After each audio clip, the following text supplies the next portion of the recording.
Beh, è un risultato oltre le aspettative rispetto a quello che ci aspettavamo, ma un risultato che ci deve caricare di forte responsabilità nei confronti del Veneto e dei Veneti. Io da domani sarò già al lavoro per il Veneto e affronterò questo mandato con lo stesso stile che ho adottato in campagna elettorale. No attacchi, no provocazioni e no polemiche, solo risultati. Come sono abituati i sindaci, io vengo da un'esperienza da sindaco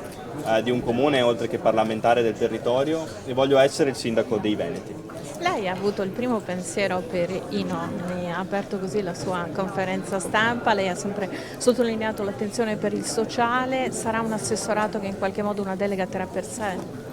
È una delega importante, io voglio istituire fin da subito un assessorato sociale tenendo conto di alcuni trend demografici in atto, una popolazione che è sempre più longeva, una denatalità in atto importante, la necessità di garantire servizi socio-assistenziali vicini al cittadino, quartieri inclusivi, villaggi inclusivi per non autosufficienze, RSA attrezzate, case di riposo che non devono essere un punto esterno a un comune, ma devono essere parte integrante di una comunità in cui si svolgono al loro interno politiche di invecchiamento attivo.